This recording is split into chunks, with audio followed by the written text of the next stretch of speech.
All right, so it begins here.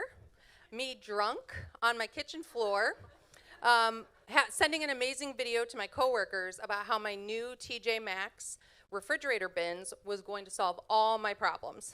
Because this was an organizational problem. There's also a fuzzball in my hair. Organizing has been a constant issue for me, whether it's my home or my office. I've had way more dumpsters than I'd like to admit in my life. I always come up with a new system and it works really well for a short period of time, right? It starts out really well and then it starts to fail, or maybe I fail it, I don't really know, but then I'll come up with a new amazing plan. And I'm like, I think I just wrote on the files too small. I just need to do bigger font. Maybe I need a new file cabinet. Let me hop in the car, I'm gonna go buy a new file cabinet. I cannot count the times my coworkers have walked past my office and they just start giggling because they see my new organization system and I'm super confident that's gonna work. It could be an organizational issue because I'm a jack of all trades. Maybe, lost my train of thought. I don't know what that one was about. I'm a jack of all trades, something. Oh, I know what it was about. It was about that my symptoms were probably evident my whole life. But as many kids in the 80s, 90s, earlier, they went unnoticed, right? My report card every year said basically the same thing. It said, Amanda's a great student, but a little bit of a social butterfly. She needs to stop talking, stop looking out the window. But the one year it said something along the lines of, maybe a little less side quest, because that was the year I started a gambling ring and started a craft business. I just was a little entrepreneur and the man was trying to keep me down. I don't know. But I did ask my therapist, even though we've talked about it a million times, I was like, do I have ADHD before I go to this presentation? Cut me off, he was like, yeah. But I didn't even need to ask him because any of my friends or family could tell you because they have been the victims and sometimes co-conspirators of my crazy plans. Like the time that I ripped up my carpet with no plan, no warning, and my friend Lisa was on her way with her small children. My house is chaos, but usually happy chaos. Sometimes it's loud, sometimes they're screaming, sometimes my kids are mad at each other. Sometimes we lose items, we find it in the freezer, wherever, it doesn't matter. But overall, it's a happy house, and I like to call it organized chaos usually. There's multiple things going on at one time, lots of teens. If you're an introvert, my house is a nightmare. There's usually music blasting, someone's playing a music instrument, we all talk over each other. So I tell people, if you have a headache, you do not want to come to my house. It is horrible. This is just some of the kids who come to my house on a regular basis. But anyways, all of this is to say that organizational bins did not change my life, unfortunately. But changing the way I thought about ADHD did.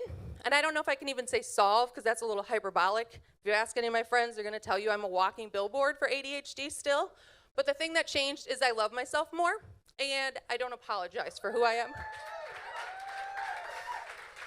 And one thing that I found that was really positive is that I take more spontaneous trips than most people I know. Give me 5 minutes, we can go to Trader Joe's in Iowa City. I will find any excuse, I do not care.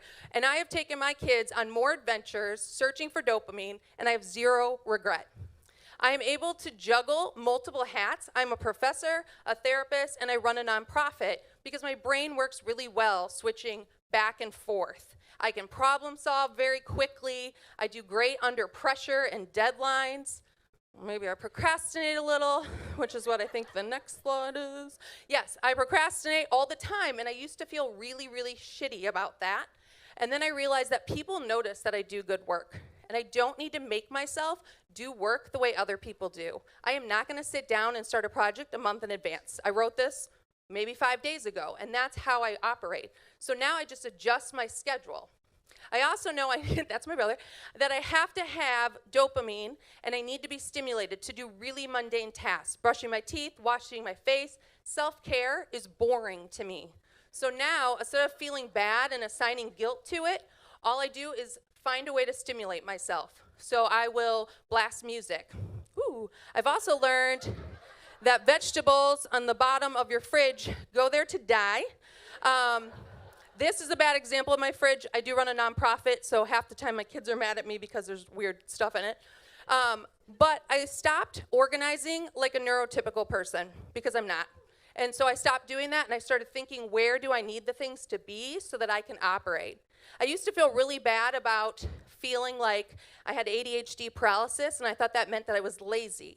Even though I would sit there and I know I was just trying to decipher what order do I do the task, but I could not get myself off the couch.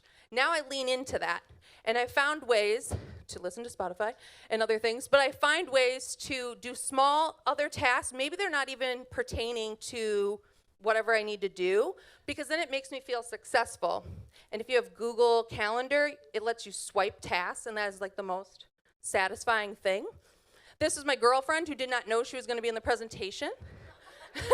Sorry, but I put her in there because she said one of the most validating things to me when we started dating. She said, "Oh, I get it. Your brain just works faster than you can type," which she was referring to the hot mess of text that I send. And she was like, "Stop correcting yourself. I'll just ask you." And my friends often make fun of me, but I know it's out of love.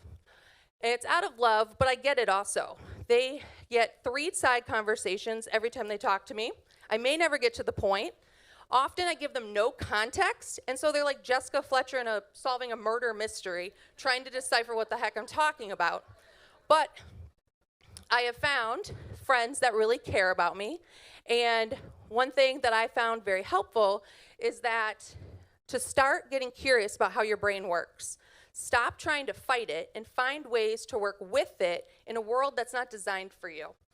Neurodivergent people are often told that they're too much, too sensitive, too loud. And so in the wise words of Elise Myers, who is a TikTok creator, she said, "When people tell you that you're too much, tell them to go find less." Thank you.